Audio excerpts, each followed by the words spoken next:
Welcome to the Banker Lamp. Please enjoy the video.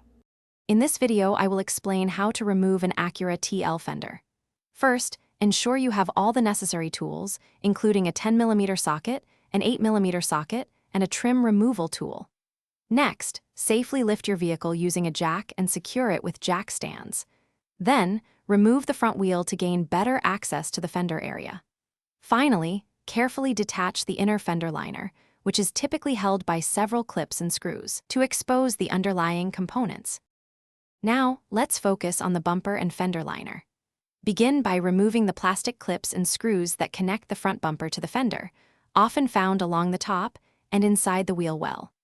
Carefully pull the bumper cover away from the fender to expose any additional hidden bolts or clips. Next, use your trim removal tool to release the various plastic clips and screws that secure the inner fender liner, allowing it to be fully removed or pulled back.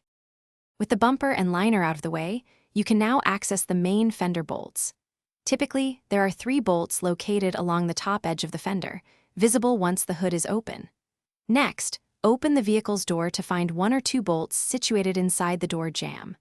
Finally, look for 1 bolt at the very bottom of the fender, often near the side skirt or rocker panel, which may require pulling back the side skirt slightly.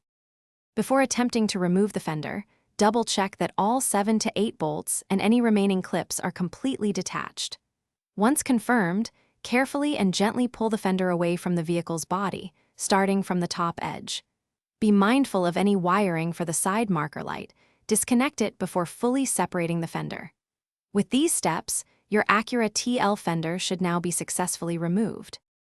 Thanks for watching. If this was helpful, leave a like and consider subscribing. See you next time.